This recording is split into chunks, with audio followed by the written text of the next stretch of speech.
Welcome to the Stop Over Drinking and Start Living podcast, where high-achieving, goal-oriented rebel women come to learn how to live a vibrant and fulfilling life without requiring alcohol to get through it. No labels, no judgments, no saying you'll never drink again. Just real proven methods to help you stop rebelling against yourself with alcohol so you can drink less and do more. I'm your host, Angela Mascenik. Let's dig in.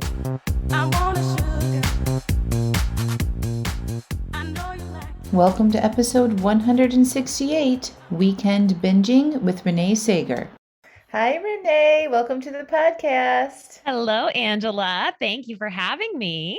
I'm so excited. So before we get into it and introduce, let's just catch up. So we just saw each other yesterday.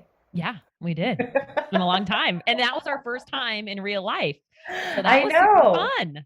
It was super fun. It was like, I think we're open to the wild and crazy of the world and experiences because we're coaches, but had talked once on the phone and then a lot of Facebook comments. Yes. Renae, you guys all need to go follow Renae on social media. She's gonna tell you how to do it, but she makes the best videos about binge eating and just being your wild, crazy self. But anyway, she's super funny and cute. And so we decided to go run this crazy ass trail race together. And we met up in Kentucky. Kentucky. Mm-hmm. Of all the places, and we ran this wild ass race and just chilled survived out. And survived to talk about it.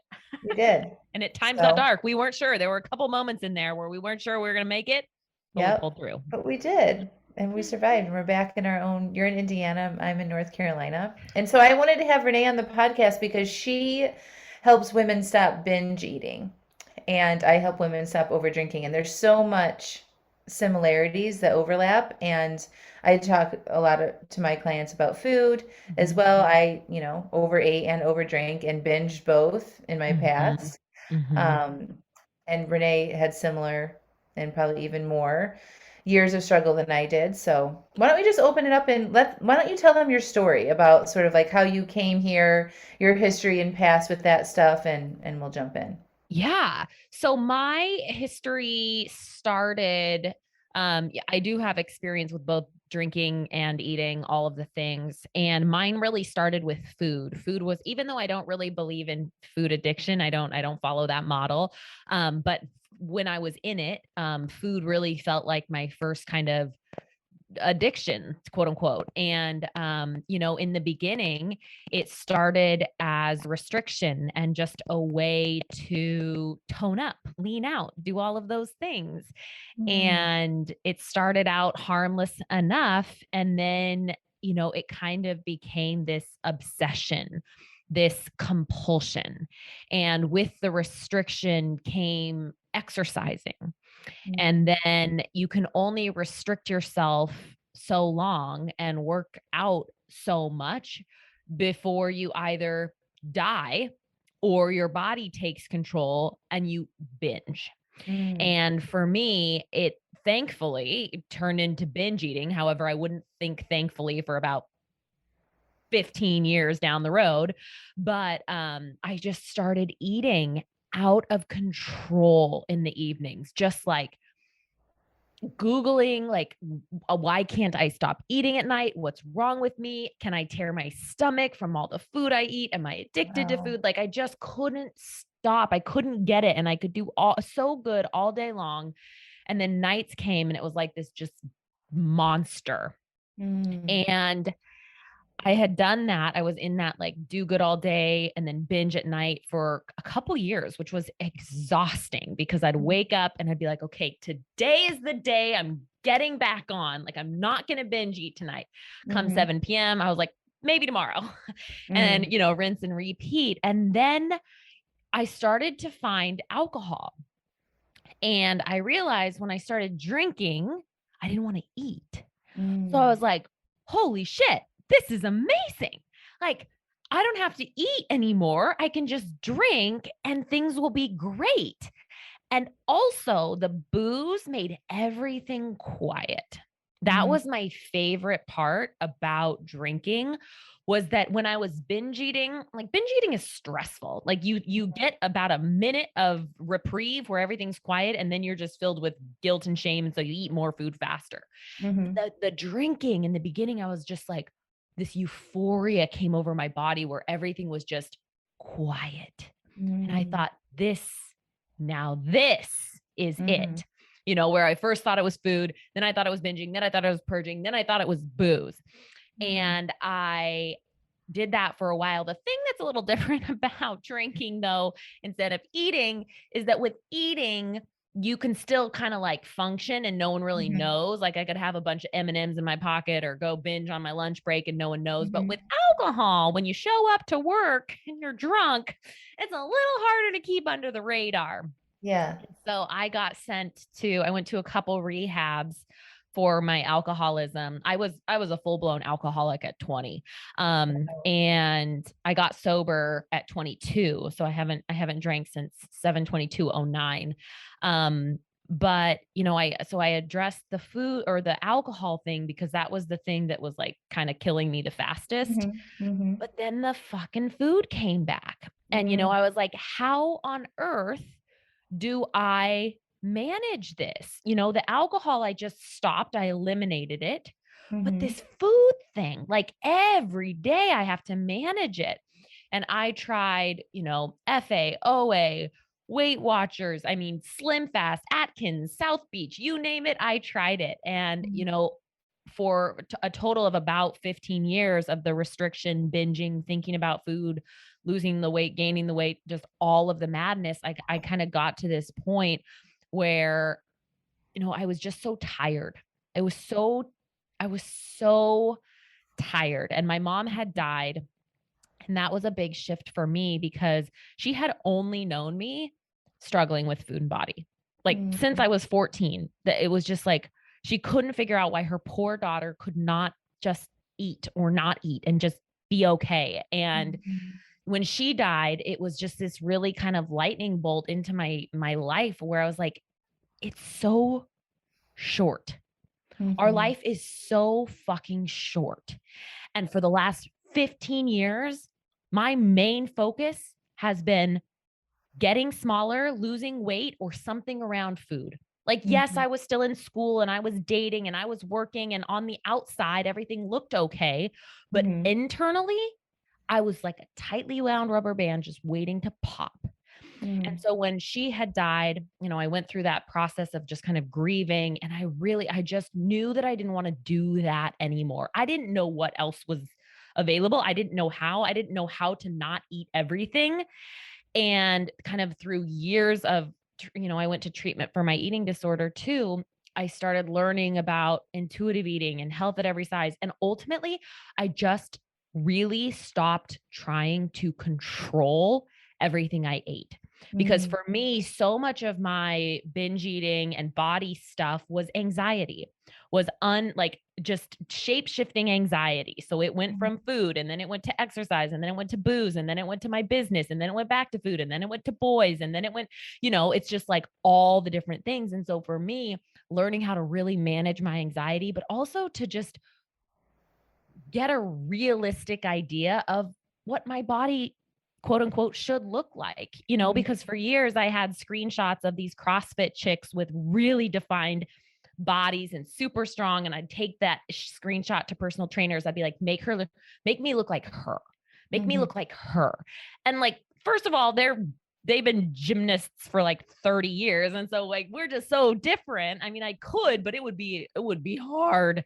It would be so hard for me to do that. And so I started really developing a relationship with me and my body instead of constantly at war with my body, instead of constantly just tearing myself apart when I walk by the mirror, and making that conscious choice of like, okay, this is what your stomach looks like. This is what your butt looks like. This is what your arms look like. They're not CrossFit 10 out of 10, babe bodies. And you're still hot. Like, and you're still a total babe, and your body is still carrying you. And so really starting to shift what I saw as attractive, what I saw as beautiful, what I saw Mhm. as normal was a huge part of the process for me starting to cultivate a relationship with my body that wasn't abusive, because that's kind of what I did for so long, was just constantly abused myself. Yeah, it sounds like, just like hearing your story, it's like the reason why you were binging is because you were trying to look a different way. Yeah. Is Yeah. that And is it was that just like where it started? It's like it started with you yes. trying to have this very fit. I'm guessing this, when I think about this too, it's like a very tight toned, Hmm. seeing your muscles defined, right? Like Yeah. no Yeah. fat. Yeah. Hmm.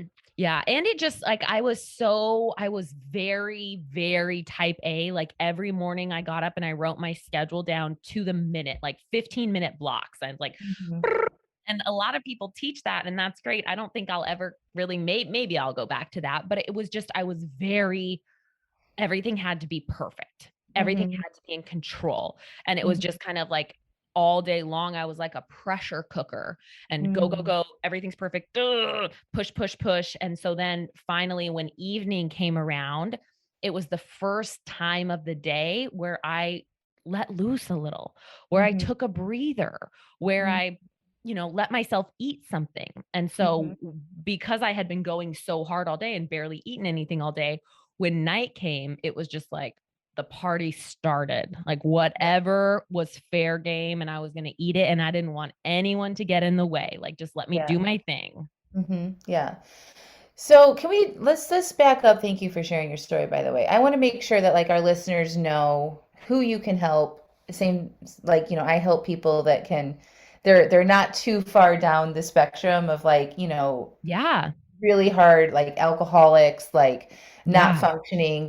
They're able to take a break of, not drinking, and they have in the past without any big issues, right? So I'm very clear on who I can help. I want to Hmm. make sure we address that real quick before we get into more of the tactics about how you can help people. I'm talking specifically today about sort of getting over this bingy behavior around alcohol and food on the weekends, because that's where Yes. like a lot of my clients suffer. You and I talked this weekend about it, and it's just like we're all good during the week or good during the Hmm. day, and then evenings and weekends are just like it's all falls to shit basically. Yes.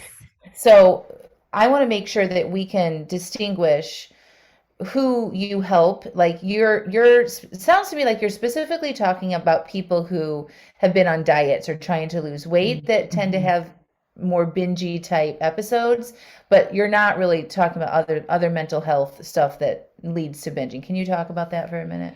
Yeah, I mean, I don't get into trauma and stuff. Like I definitely have clients that have had trauma. And Hmm. that's really not my scope. And I don't I try not to open that box, and definitely suggest therapy is a great thing. But I really my kind of ideal client, and the woman that I really love to work with, is that super ambitious woman who is kind of just crushing it and is a total badass. But Hmm. damn it, if this food thing didn't Hmm. keep following her, Hmm. she's doing so much in her life and so much is going well, but it's just this constant relentless thing that she feels like she can't get away from, where maybe, Hmm. you'll do good for a day or two or a couple weeks or even a couple months, but you're Hmm. always just like waiting for the other shoe to drop. You're just like, oh, am I going to gain another 60 pounds? Am I going to lose it? And you've never Hmm. just really had that full peace and trust around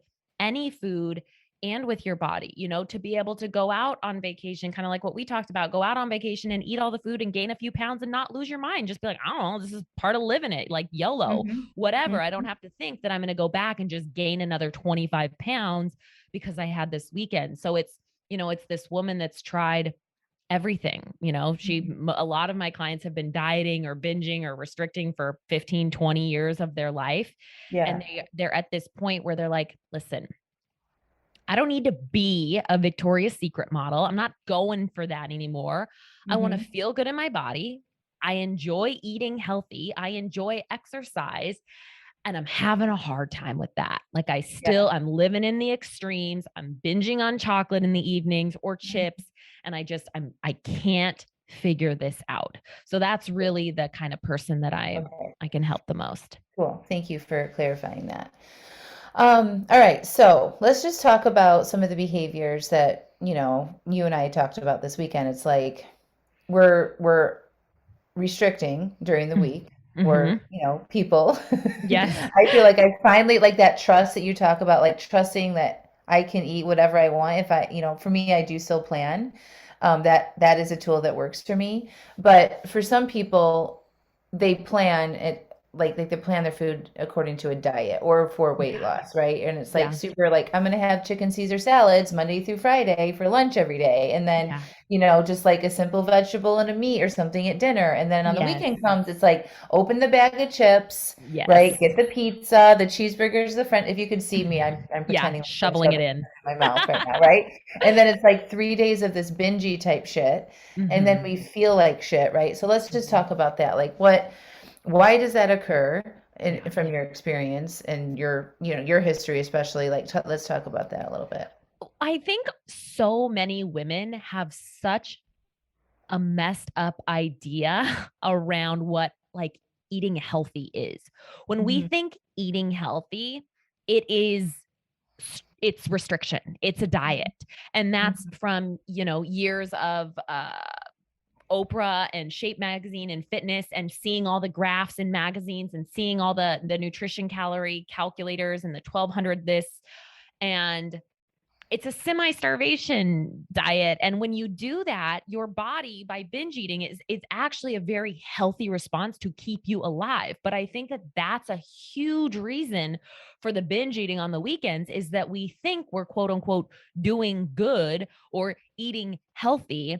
And really, it's like, yo, add some more calories to your meals, like add some more food. You got to be Hmm. eating, because if you don't eat all week, you better believe you're going to go to town on the weekends. And so I think reframing what we see as healthy Hmm. is huge, because it's not just chicken and broccoli. That was a thing. I did that for so long.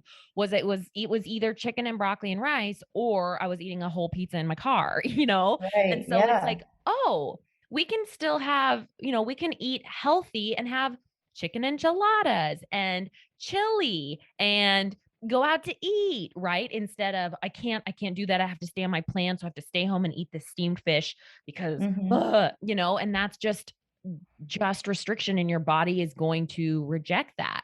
Another thing I think for a lot of the clients I have is that they are so anxious and so kind of on edge that they hold it together all week, and it's just like force. It's just grind it out and push it through and get it done. And so Hmm. then when it comes to the weekend, it's just right, everything just kind of falls apart. And so learning to bring in some rest during the week, learning to take your lunch. Oh my God. You know how many people I tell, just take your damn lunch break? Like, take your lunch break, not over the Yeah. keyboard, not this, not Yes. that. And also take a nap, right? Like, I Yeah. can't tell you how many women go to the vending machine and eat 3 Snickers or a pop and a bag of chips and a Snickers or whatever, not because they're hungry, not because they want it, but because they're so tired.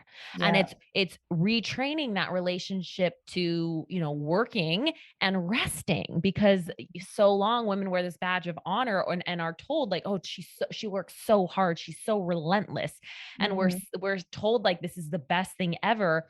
And then behind closed doors, myself included, we're binging our brains out to give us this extra energy, or we're sneaking off to get this hit of whatever so we can keep going the rest of the 3 or 4 hours of the workday.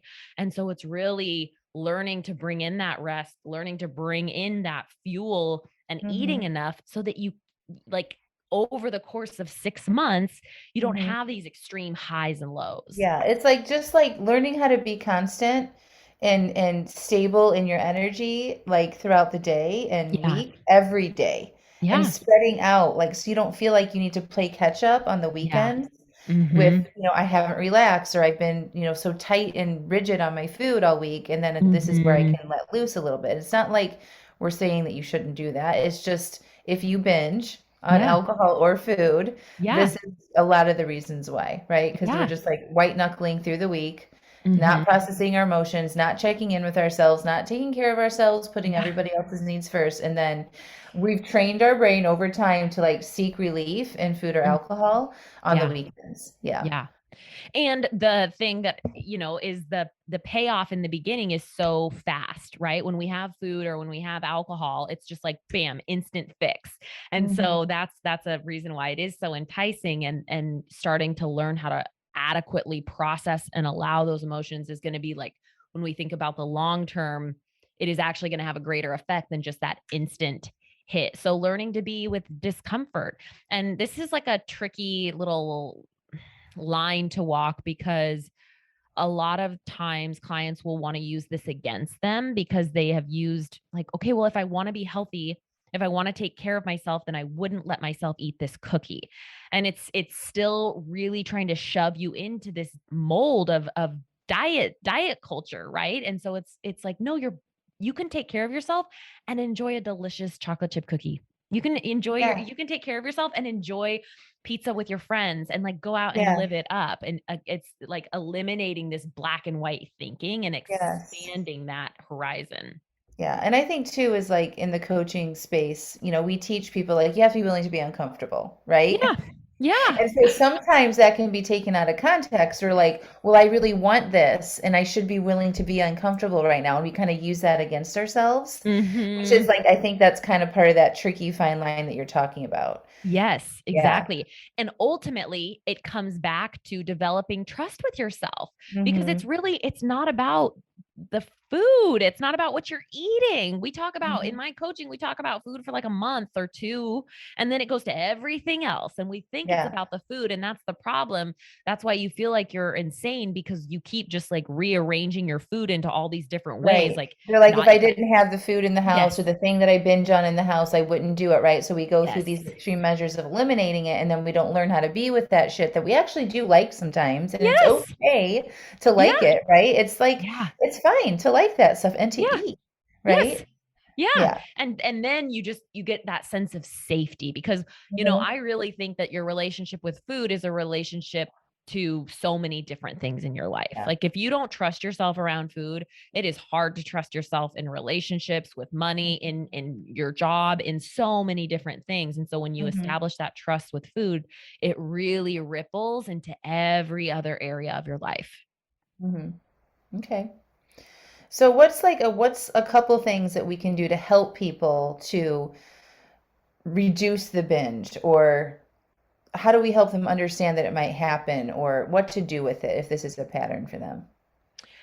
So, I think a couple of the tips that I covered, I'll just highlight those again because they're super important, but it is making sure that you're eating, right? Like, these are the things that are so simple that nobody thinks they're actually going to do anything, because when we're feeling just absolutely insane around food or out of control, we think that our actions need to be as severe. So Mm, if your food feels absolutely out of control, you think you need to do something as extreme, in which, like, to mirror the amount of yeah. insanity you feel. But that's not actually the case. It's really starting with these simple little shifts of, are you eating enough food during the day? Like, are you having, something I suggest a lot of my clients come start with is at least getting those 3 meals. Like, a Mhm. huge part of binge eating is also balancing your blood sugar. And so if you don't eat anything, and then finally at 11 o'clock, the first thing you eat is a donut or a half a muffin in the break room, yeah, you're going to feel like shit. And you're probably going to want to eat 4 more when nobody's looking. And so it's, Yeah. am I really taking care of myself? And that's a hard one for women that I work with, because they're such people pleasers that it's like, well, I don't want to inconvenience anyone if I'm hungry and don't have breakfast. I'm like, excuse me, if I'm hungry and I don't have breakfast, like, that is going to happen. Like, I get those needs met. Eating and sleeping, top priorities. And so it's Yeah. learning to speak up for, hey, I need more food. I need to make sure that we're going to have this here. I need to make sure we're going to have dinner. Like, Mhm. so for sure, eating enough food, 3 meals. The second part is taking some breaks during the day. Mhm. Again, it's just like foot on the gas all day long. Set an alarm on your phone for 10 minutes, 5 minutes, 25 minutes, go outside. get some water, walk around, just let your brain chill out for a minute. So that way, when you get to the end of your workday, you don't feel like you've been holding your breath all day long. You feel more relieved, so those are two really big ones that I would suggest if you're binging on the weekend, making sure that you're eating enough food, making sure that you're taking some breaks during the day.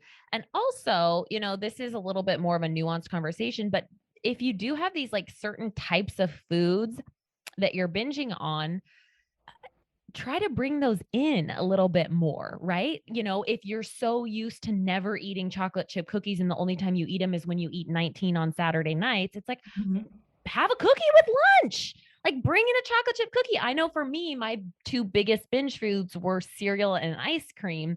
And so I really did the work to kind of desensitize myself to those because I could never imagine keeping ice cream in the house without eating it all. I mean, I got ice cream cake when we were together. It's my favorite food. I love ice cream. And so I had to I ate ice cream almost every day for about 6 months to just normalize it. And that was my process of just, I was so tired of these foods having this control over me. And so I ate it enough and I let myself know it's not going to be taken away, because for 15 years, I would eat all of it. And then I would try not to eat it ever again. And then I would eat all of it and try not to eat it ever again. And so bringing it in and having a cup of ice cream after dinner was like, in the beginning, it was terrifying. But then over the course of a few months, I was like, I don't know, maybe I won't have it tonight. It sounds good, but I won't have it. And I think that's another big thing too, is people, like Janine Roth kind of teaches, eat enough cookies and then you'll never want cookies anymore. That is not true. I've eaten a ton of cookies and I've never Me not too. wanted cookies. And pizza and cheeseburgers. Yeah. And so that's definitely not it. And it's not, and it's like, it's listening to your body, but it's also connecting with your brain, right? So in the beginning, I find that we tend to want a little bit more of the sweets and the carbs. And then over time, you get to bring your brain into the conversation a little bit more. And it's like, okay, we've had dessert like the last 3 nights, maybe we skip it tonight. Whereas before, your body's like, no, we have to eat it because we're not restricting and blah, but then you're like, well, I don't know, if we can have it whenever we want now and we don't have to worry about it being taken away, do we want it or not? And it's just so boring. It's just like water. I don't know. Am I thirsty? Okay, I'll have some. Okay, I won't, right? It's just a normal conversation. Yeah, I love that. So I want to talk about the dieting thing in this process too. So like let's just like say somebody's been binging and they want, they also want to lose weight. So what do you think is important to focus on to move past the binge, get a healthier relationship established with how you're eating and what role food plays with you and your emotional needs and all that?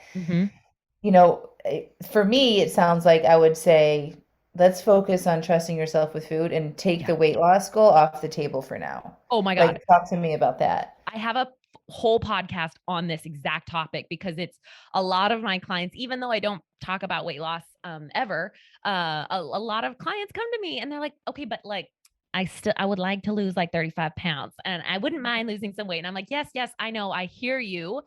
And, the example I gave in that episode was, it's kind of like if you're trying to be an ultra runner, like an amazing ultra runner, and just crush some records, and a power lifter at the same damn time. That is going to be, is it doable? I mean, maybe, probably, people do weird shit all the time. Is it going to be good for your mental health? Is it going to be taxing on your body? Like, no, it's going to destroy you. You gotta pick one. Right. And so when people come to me, yes, they still may want to lose weight and it's probably going to be in the back of their mind for quite a while. That's okay. Bring the conversation. Let's talk about it. But we have got to establish a sane and normal, quote unquote, normal relationship with food first. Otherwise, you will keep dancing between extremes. Otherwise, you will continually feel out of control, because when you do that work up front to create that normalcy and neutrality around food, that's when you can be offered a cookie and just be like, yeah, it sounds good. And I don't want it. Right? Like, you don't have to do that again. You don't have to diet again, because you can just see how messed up it is that you just wouldn't do it. You're like, I know where that goes, right? So for Right. sure, I'm like, listen, we can talk about that later, but we have got to address this food piece first.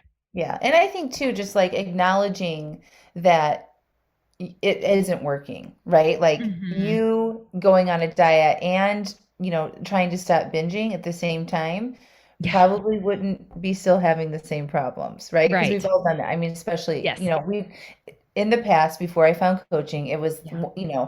bingey extreme diet, right? Yep. Juice cleanses, Yes. detoxes, raw Yes. diets, Yes. Atkins, all that Weight Watch, like all of that, right? Because that Yeah. comes from in response to something typically extreme, like, Yeah. really hard weekend or a long vacation where I was boozing and eating and drinking all the Mm-hmm. things, right? Mm-hmm. And so we just have to acknowledge and own that it doesn't work when you do that, right? And like Yeah. nothing nothing that lasts, right? Any sort of long-term changes isn't going to be extreme either. You have to give Yeah. yourself time and patience and Yeah. work on loving your body, like what you talked about in the beginning, while Yeah. you're figuring out how to stop binging and stopping that very toxic cycle that Yeah. it's just years of it. Yeah. Yeah. And that's like, I really do love when women come to me, even though they're kind of at the end of their rope and they're often like just frustrated because they've tried everything. You kind of got to get to that point because you do have to establish that relationship with yourself. Mhm. It's not a quick fix, but it is literally a lifelong change that you'll keep learning from. Like it's just constant evolution that I think is fucking amazing because your body never stops changing. And when you get really attached to any one way of your body being, you'll always be disappointed because it Mm. is impossible for your body to remain the exact same way. So So, interesting. We want to look like we did when we were in high school. even though we hated how we looked in high school, even though we Exactly, hated it. exactly. Yeah. Yeah, yeah. Yeah. So what are some tools that people that have that binge on the weekends or at any time really, and they just like what's like something that they can do after? Because we talk a lot about the shame, right? So like this cycle of extremeness, right? So that's the extreme eating and then the extreme opposite reaction that you were talking about Yes. earlier. So instead of going on that cycle, say we have a binging episode or Yeah. we go off the rails in something, what do you recommend? So I recommend to just kind of get back onto the normal swing of things, right? Your reaction is going to be to try and drink a bunch of water, not eat, push through, get an extra Mhm. workout in. And what that does is dig you further and further into the hole. And Mm. so the best thing to do is to one, just like notice that shame and judgment, right? I mean, of course you're going to have binge eating is super shameful and just starting to allow that, be like, I ate a lot of food. What do I need? Now, what do I need? Now, Mhm. I probably need to go put some sweatpants on. I'm going to make some tea. Maybe I go Mhm. sit outside and this is going to pass. Mm. This is going to pass. And Mhm. starting to just like create that comfort. And if you do eat a lot and it is uncomfortable, it's uncomfortable. And it's learning to sit with that and not, because that's where this is the difference between binge and emotional eating, is that often what tips the scale from an emotional eating situation to binge eating is the shame and guilt. And it's Mm. like, fuck it, I already had 3 cookies, I might as well have 7 because I've ruined today. And then you're eating everything. And so when you can just stop and be like, okay, I don't feel well, what do I need to do to take care of myself right now? Mm. I do need some water. I need to lay down. I'm going to leave this room. I'm going to go do this, and I'm going to make sure that I have some dinner, right? Because what we want to do is when we eat all that food is we want to try and skip our next meal and eat a rice cake or not eat anything at all. And Yeah. again, that just perpetuates the cycle and sets you up for another binge.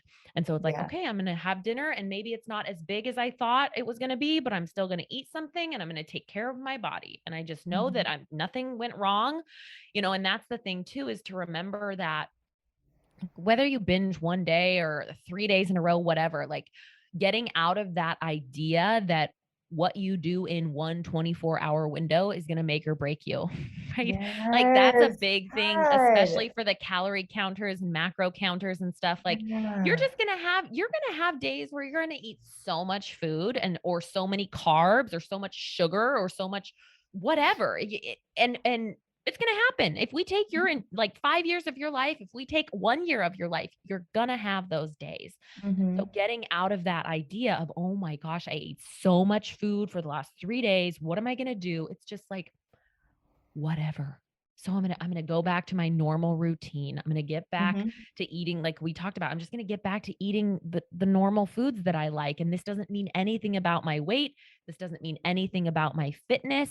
And so a Mm-hmm. lot of that is kind of just this self-soothing and self-talk that you haven't ruined anything. You haven't lost anything. And that if you do binge on the weekend, that tool is to come back to, what do I need? How would Yeah. I take care of myself? If your kid ate a bunch of food at a birthday party and came home and didn't feel good, would you be like, well, shouldn't have done that, you idiot?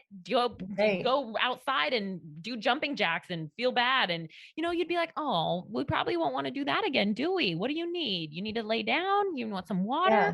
Right? Like you would Yeah. take care of them and doing the same thing for yourself. Yeah. I love that.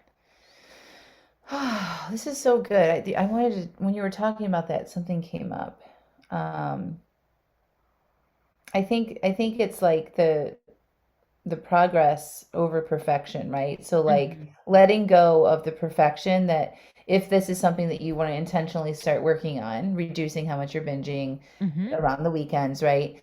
Thinking that you're going to go in and never do it again is such a error, right? Because we're humans. Yeah. And yeah, if you do zoom out, if you zoom out of Mhm. like get out of the food and the drinking space, zoom out of work or, zoom, look at your, a 6 month of a work situation, right? Yeah. Or a relationship and look at how many errors are made. Yeah. Yeah. Right. And like it's just like, yeah, we're humans, right? So like Mhm. let's let go of this idea that if we are intentionally working on something, it has to look a specific way. And we're measuring our success on how many times we're not doing it, right? We're Mhm. really celebrating the times that we're not doing it and like really get big dopamines on there. Like that I'm perfect during the week bullshit, Yeah. right? And we're not really celebrating if we do have a failure or a binge, Mhm. that we just don't beat ourselves up. That should equally be celebrated, right? Like the Yeah. celebration that you're not giving up on yourself needs to be celebrated and that you're a human being and we make mistakes sometimes and to let go of that perfectionist type attitude, which is so freaking hard for people. Yeah. And even letting go of the word binge, Mm, because truly a binge isn't, we often think that it's like an amount of food, but that's not yeah. it. It's not like 6 cookies is cool, 7 cookies is a binge. 3 pieces of Right. pizza is fine, 4 pieces of is a binge, right? And so Mhm. it's, I ate some food. Yes. That word can be very loaded, right? Mhm. Yeah, same thing Ah, with over drinking. It's like, oh, I overdrank. It's like you drank some alcohol. You right. had you Yep. had 2 glasses of wine more than you planned. Yep. Yeah. Neutralize it. Yeah. Yeah. Let's talk about how we would define binging because I think that's really interesting for people. So for me, it would be like I might have 3 bowls of popcorn. It Mhm. what how I kind of define it for myself is like it just feels out of control. Like I Mhm. can't stop. Yeah. And so that might be 3 cereal bowls of popcorn, which to a lot of people might not be a lot, but it's like that point where it's starting to hurt my mouth. Yeah. And I'm noticing that it's like I'm not enjoying it, but I'm still Yes. doing it anyway to kind of like tamp down what's Yeah. happening. Yeah. Yeah. How do you define it? Yeah, I mean, it is that it's an emotional state, right? It's your feeling about the situation. And oftentimes the binge comes from trying to control our food to begin with, Hmm. right? Of, okay, I'm going to go, I'm not going to eat this. I'm not going to eat this. I'm not going to eat this. Fuck it. I'm going to eat it. Right. And so it's the energy with which you're eating, and that's again what kind of tips that scale from the emotional eating of, okay, I had 2 bowls of popcorn, and then frequently what happens is people then feel so much guilt and shame that they've ruined it or whatever. What's the point? I'm after I finish this, I'm never buying popcorn again, so I might as well just Mm, get it all. And so mm, you shift into that kind of mental restriction which makes you eat more food faster. And so that's really kind of that shift into binge eating, is it's not necessarily the amount. Cause I've had people tell me 3 cookies is a binge. And I'm like, okay, well, why? And it's not about the amounts. It's about how you're feeling about the food. And often that comes from telling yourself what I'm doing is wrong. You're creating guilt and shame around the food, or you're telling yourself you're never going to do it again. Once it's out of the house, I'm never buying it again. And that just puts you into a state of mental restriction, which makes you want to eat more of the food faster.